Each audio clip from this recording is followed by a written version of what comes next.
IVF చికిత్సలో 25% భారీ discount, free doctor consultation, free ultrasound scan, logo launch, Andro max advanced male infertility centre ను కూడా ప్రారంభించారు. 2 రోజుల నుంచి కవిత గారు ఒంట్లో బాగుండడం లేదు. నిన్న దీన్ దయాళ్ హాస్పిటల్కి తీసుకెళ్లారు, మళ్ళీ జైలుకి పంపించారు. మళ్ళీ ఈరోజు టెంపరేచర్ పెరిగిందని ఎయిమ్స్కి తీసుకొచ్చారు. ఎందుకు కవిత గారి పట్ల ఏదో ఒక నిర్లక్ష్యం వహిస్తున్నారు అధికారులు అంటూ ఒక వార్త వస్తుంది. మరి బాగాలేనప్పుడు ఏంటిది? జైల్లో ఉండేవాళ్ళు ముఖ్యంగా ఏం చేస్తారంటే బయటపడడానికి అనేక ప్రయత్నాలు చేస్తూ ఉంటారు. జ్వరం కూడా అడిగి తెచ్చుకుంటారబ్బా. అదే అక్కడికే వస్తున్నా. సో ఇప్పుడు కేజ్రీవాల్ మామిడి పనులు తిని నీకు అది పెంచుకోవాలా డయాబెటీస్? మరి ఎక్కడి నుంచి వచ్చే మామిడి పళ్ళు వస్తాయి. మన ములాఖాత్ ఇప్పుడు నువ్వు కూడా చూడడానికి వెళ్తే ఏమైనా కావాలంటే పక్కన క్యాంటీన్లో కొని ఇవ్వచ్చు. క్యాంటీన్లో మామిడికాయలు ఉంటే కొని పంపారు వాళ్ళు. తప్పే ఉంది, కొనుక్కోవచ్చు. నీకు జైల్లో క్యాంటీన్ కూడా ఉంటుంది, నీకు నచ్చేది కొనుక్కోవచ్చు. బేకరీ ఐటమ్స్ కూడా ఉంటాయి. డబ్బులు ఉండాలి, ఏదైనా కొనుక్కోవచ్చు. కూల్ డ్రింక్స్ కూడా కొనుక్కోవచ్చు. Water bottle, mineral water bottle కొనుక్కోవచ్చు. బిస్కెట్లు కొనుక్కోవచ్చు. కొంతమంది తలకి రంగు వేసుకుంటారు, అది కొనుక్కోవచ్చు. ఇట్లాంటివి ఉంటాయి. బ్లేడ్లు, కత్తులు, కటార్లు అమ్మరనుకోండి. కానీ బేసికల్లీ చెప్పాలి అనుకుంటే ఇవి కనీస అవసరాలు. ఇప్పుడు సబ్బులు, షాంపూలు ఏమేమో కొనుక్కోవచ్చు, నష్టమేం లేదు. జైల్లో అన్నీ అవైలబుల్ ఉంటాయి. వాళ్ళు కూడా మనుషులే కదా. అంటే జైల్లో పెట్టినంత మాత్రం వాడు స్నానం చేయకూడదు, పళ్ళు తోముకోకూడదు అని ఏం లేదుగా. ఈ రకంగా ఆవిడకు అన్నీ ఉంటాయి. కొన్ని వస్తువులు అందుబాటులో ఉంటాయి. మనం తినకూడనివి తిన్నప్పుడు, చేయకూడనివి చేసినప్పుడు వస్తాయి. ఇప్పుడు జ్వరం కొని తెచ్చుకుందా అని అడిగేవాడు. తల తడుపుకొని రాత్రంతా పడుకొని లేస్తే రాదమ్మా, ఎంతసేపు? అంతేగా. మళ్ళీ తల తడుపుకొని 3 సార్లు తల తడుపు. ఎందుకు ఒక వ్యక్తి సిక్ అయ్యారు, ఒంట్లో బాగాలేదని అంటే దానికి నెగిటివ్ గానే వెనక నుంచి మాట్లాడతారు. మీరు నిజంగానే జ్వరం వచ్చిందేమో, ఇన్ని రోజులు అయింది, పిల్లలంటే బెంగొచ్చి ఉండొచ్చు, ఇంటిని విడిచి దూరంగా ఉండింది, ఆ హోమ్ అట్మాస్ఫియర్ లేదు, సో బెంగ పెట్టుకుని ఉండొచ్చు, జ్వరం కూడా రావచ్చు. యాక్చువల్లీ March 5 అది ఏ ఖైదీ అయినా ఆలోచించవచ్చు. కానీ ఇక్కడ ఈవిడ విషయంలో ఆలోచించడానికి లేదు. ఈవిడ ఫస్ట్ డే వచ్చినప్పుడే రాత్రి నేను రాత్రులు చాలా ఇంజక్షన్లు వేసుకోవాలి, నిన్న తీసుకొచ్చారు అనింది. తర్వాత నుంచి డ్రామాలు మొదలవుతూనే ఉన్నాయి. నెక్స్ట్ మా పిల్లలకి పరీక్ష రాయాలి, నేను లేదు అసలు వాడు పరీక్ష అని కూడా రాయడు, ఫుల్ స్టాప్ కూడా పెట్టి అసలు ఆన్సర్ షీటే అడగడు, ఖచ్చితంగా వెళ్ళాలి, నేను ఇట్లా చూస్తూ ఉంటేనే వాడు రాస్తూ ఉంటాడు అని చెప్పింది. అది అబద్ధం. ఈమెను పంపకపోయినా పరీక్షలు రాశాడు, వచ్చాడు, పాస్ కూడా అయ్యాడు. నెక్స్ట్ ఇంకేదో మా ఆయన ఇంక ఒంట్లో బాగాలేదు చూడాలని చెప్పింది, నాకు ఇంకేదో ఉంది నేను వెళ్ళాలని చెప్పింది.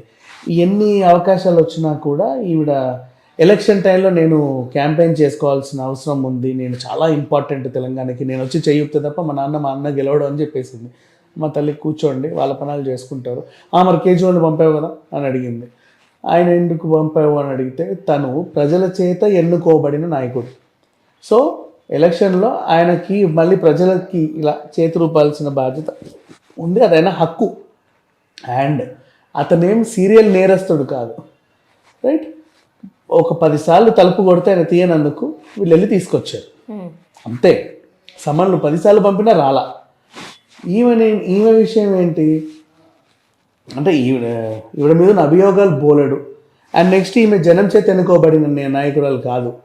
ఈమెను గెలిపియొద్దని సొంత ప్లేస్లోనే బోల్నంతమంది రైతులు, పసుపు రైతులు ఈమె నిల్చున్న చోట 2500 నామినేషన్లు వేశారు. ఈమెనోడు జనాలు కన్ఫ్యూజ్ అయ్యి ఈమెకు ఓట్లు పడొద్దని, అట్లుంటుంది. అండ్ నెక్స్ట్ ఈమె అయినా సరే ఈమెను జనాలు వద్దనుకున్నారు, కానీ వాళ్ళ డాడీ బలవంతంగా కొడుకు సెటిల్ అయ్యాడు, కూతుర్ని కూడా సెటిల్ చేయాలి కదా అని చెప్పి తీసుకొచ్చి కూర్చోబెట్టాడు. అలాగే పాపం కొడుకు బాగా సంపాదించాడు, కూతురు కూడా సంపాదించుకోవాలి కానీ ఒక స్కామ్ ఇచ్చాడు.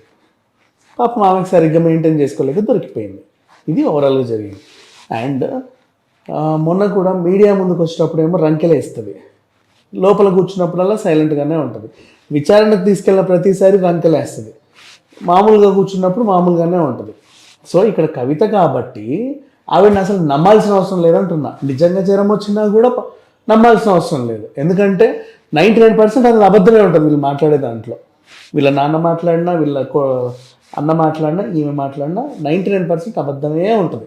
కాబట్టి నేను అట్లా అన్నా. నెక్స్ట్ ఇప్పుడు జ్వరం ఉంది, తల తడుపుకుంటే జ్వరం వస్తుందని వాళ్ళకి తెలుసు. పైగా క్లైమేట్ చేంజ్ వల్ల కూడా జ్వరాలు వస్తాయి. కొన్నిసార్లు మనం వేరే ఊరికి వెళ్ళినా కూడా some times it happens climatic changes వల్ల వస్తాయి, కానీ వచ్చేవి వేరు, మనం తెచ్చుకునేవి కూడా వేరు. లో బీపీ తెచ్చుకుంది, ఇలా అమ్మి సరి చేశారు. లో బీపీ సరి చేయగానే అబ్బా ఇట్లా కాదు కుదరదు అని చెప్పేసి రాత్రంతా తల తడుపుకొని హ్యాపీగా మూల కూర్చొని ఏవేవో చేయని పనులన్నీ చేసి జ్వరాన్ని తెచ్చేసుకున్నాం చక్కగా. ఇప్పుడు ఏం చేయాలి, నేను దీన్ దయాళ్ హాస్పిటల్ తీసుకెళ్తారు.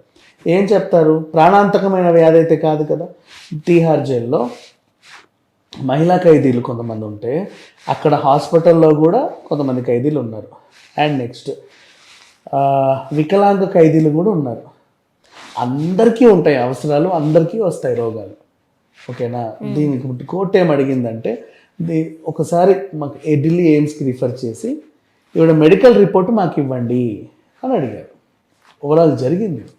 మొన్న వీళ్ళ అన్నయ్య వెళ్ళి వచ్చాడు కదా ములాఖాత్కి, ఏదో రోజు అడ్డం పడు, మిగతా కథ బయట నుంచి నేను నడిపించుకుంటామని చెప్పుంటాడు. ఇవిడ అది చేసింది అంతే. ఖచ్చితంగా నెగిటివ్గానే ఆలోచిస్తాను నేనైతే కవిత విషయంలో, ఎందుకంటే కవిత నెగిటివ్ కాబట్టి. ఓకే, ఇప్పుడు హెల్త్ బాగాలేదు రైట్, సో టెంపరేచర్ పెరుగుతుంది కానీ తగ్గట్లేదు 2-3 రోజుల నుంచి వరుసగా. నెక్స్ట్ ఏంటి మరి? మందులు వాడితే తగ్గుతుంది. మళ్ళీ జైలుకి వెళ్ళాను. నిన్న కూడా దీన్ దయాళకి తీసుకెళ్ళినప్పుడు కూడా బీపీకి కంట్రోల్ చేసి మళ్ళీ పంపించారు. ఇప్పుడు కూడా అంత జ్వరం కూడా కంట్రోల్ చేసి మళ్ళీ కానీ పంపించారు. డాక్టర్స్ పర్యవేక్షణ ఉండాల్సిన అవసరం ఉంటుంది కదా. నిన్న జైల్లో కూడా హాస్పిటల్ ఉంటుంది, జైల్లోనూ హాస్పిటల్ ఉంటుంది. అంతే తప్ప బెంగ వచ్చింది కాబట్టి పిల్లల్ని చూడాలి కాబట్టి హెల్త్ బాగాలేదు కాబట్టి బెయిల్ ఇచ్చి బయటికి పంపించరా? 2000 మంది ఉన్నారు మా అక్కడ. వాళ్ళందరికీ పిల్లలు ఉండరా? వాళ్ళకి బెంగలు ఉండవా?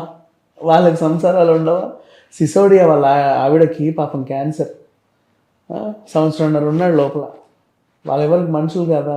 అండ్ నెక్స్ట్ వివేక హత్య కేసులో ఆయన ఉన్నాడు కదా మన భాస్కర్ రెడ్డి గారు, అవినాష్ వాళ్ళ డాడీ, ఆయనకి స్పైనల్ కార్డ్ ప్రాబ్లం. ఇక్కడ ఇట్లా ఉండాలి, ఇంట్లో ఉంటేనే చాలా జాగ్రత్తగా ఉండాలి.